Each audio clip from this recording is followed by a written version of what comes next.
Oh, guys, I hope you are ready for a feel-good story that's going to percolate the greatest, deepest parts of your heart because Kamala Harris just got nuked from orbit in her latest book tour as she stumbles around even further, says Biden was the best president ever. She couldn't pick a gay guy for VP because, let's face it, she's black, which is a weird connection. And then CNN comes in and says, yeah, she's pretty much done forever. Guys, you cannot make up feel-good stories like this. So, of course, make sure you hit that like button, subscribe to the channel, turn the notification bell on because, oh God, it's all sourced. I can't make this stuff up. And if you thought that Kamala Harris was going to be able to be, clear, you were wrong, flat out. All right, you can follow me at Braden LOA if you want to have some fun. Let's get it. And by the way, tonight, the live stream we're going to do around 9:30 Eastern time is going to be fire. You want to tune in for that one. All right.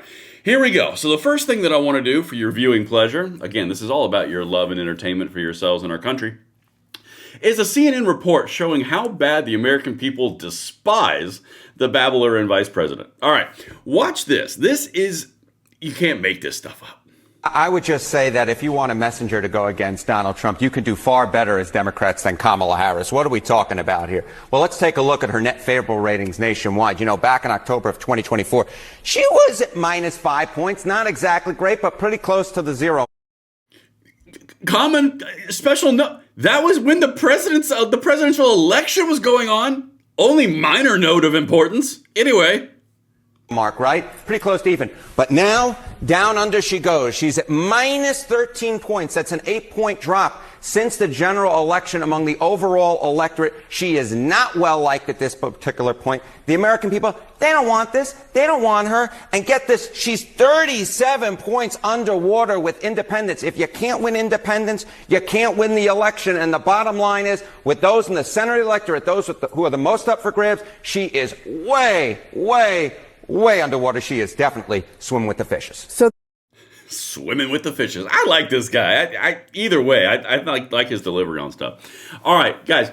What have I said consistently? This is the moment of seriousness before we continue the whoa. It's all about the independents. When we cover the election stuff every election cycle, when we go into the polling, we go into the states, we go into the potential outcomes of what can happen for us on the 2A space, the freedom space, the conservative space, when we go all into the weeds on that stuff, the independents are everything.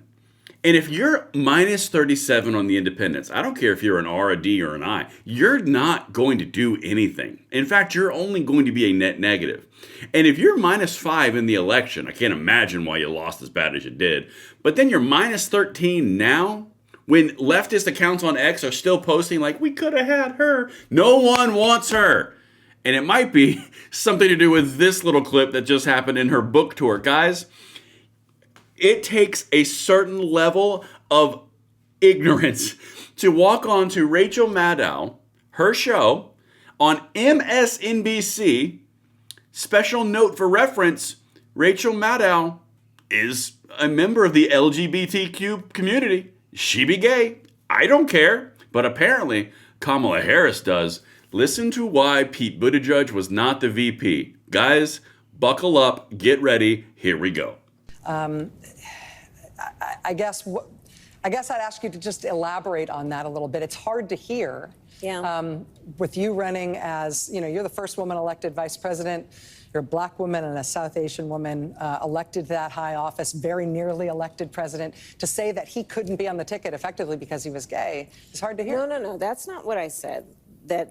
Okay, I'm just gonna pause real quick because this is a Kamala Harris special. If you guys missed this, it's about to be amazing. But I do want to point out a couple little things there. Let me translate what Rachel Maddow just said. This doesn't seem fair, Madam Vice President. You're black and also a woman of what'd she say? Asian American or Asian? What did she say? Whatever, it doesn't matter. Asian heritage. And you're the first female vice president. It kind of feels bad that you don't let the gays in. That's what she just said. But don't worry. She didn't say that, guys. She didn't say that. Let me just continue because, oh, God, I missed this. That's that he couldn't be on the ticket because he is gay. My point, as I write in the book, is that I was clear that in 107 days, in one of the most hotly contested elections for President of the United States against someone like Donald Trump who knows no floor. To be a black woman running for President of the United States and as a vice presidential running mate, a gay man, with the stakes being so high, it made me very sad, but I also realized it would be a real risk. Okay. No. I didn't say he couldn't be the vice presidential candidate because he's gay. What I said was me being the vice president or the presidential candidate being a black woman, and Donald Trump is Satan. And we really only had one special card we could play, and we couldn't play the black woman card and the gay guy card because with so much to risk, sorry, gay guy, you're kind of out. But I didn't say you couldn't be vice presidential candidate because you're gay. I just said we already had that card taken, and you couldn't do anything special because I was special. Good God above. Oh my God. This is like sacrilege from on high for the left. But let's keep going. God, I missed this. I missed it. A little guilty pleasure part of me did. No matter how, I've been an advocate and an ally of the LGBT community my entire life. So it wasn't about any prejudice on my part, but that we had such a short period of time, and the stakes were so high. I think Pete is a phenomenal public servant. And I think America is and would be ready for that. But when I had to make that decision with 2 weeks to go, and maybe I was being too cautious, I'll let our friends, we should all. Okay, guys, does this have that energy of when you get dumped? He's like, the problem's not you, it's me. You're a great public servant, and you're the best gay guy that I know. Oh, I love you so much. I've been a great ally, but now's not the time. We need to see other people. Good God above. I've been an amazing ally. I have. It's just, I love Pete, and I've been an amazing ally to the LGBTQ community throughout my whole career. I just wanted to win. Let's go on to the next one. Guys, oh God, you just can't make it up. And just the just the cherry on top. The cherry on top. This is Harris Today talking about how absolutely amazing Biden is. He couldn't run for re-election, but he's an amazing president. Guys, I can't imagine why independents and everyone else doesn't like her. Let's get it. My concern about him running for re-election was completely separate from my admiration and knowledge about his capacity to serve as president of the United States, which was consistent and never wavered. Well, when we sit here, as we sit here today, do you think he would have been up for running the country for 4 more years? Here's the distinction that I make. And having had the experience myself, it is one thing to have the capacity to govern. It is another thing to go through an election for president of the United States. So you are an athlete.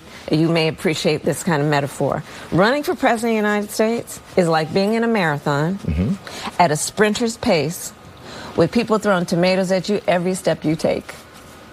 It is not for the lighthearted. It takes an incredible amount of endurance and stamina. And can you imagine doing it while you are also carrying literally the weight of the world as being president of the United States? So the distinction I make is about capacity to be president and what that election would require in that campaign, especially running against Donald Trump. Guys, come here.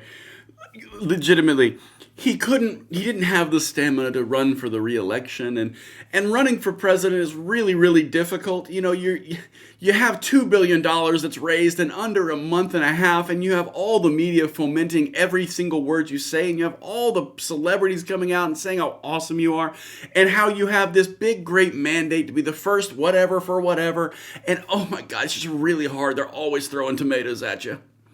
But he could still be president. Guys, we dodged the mother of all bullets. So good job. And I hope this video made you guys smile at least a little bit because, wow. And I will see you tonight. Special Report live, 9:30 Eastern. I'm Braden. See you later.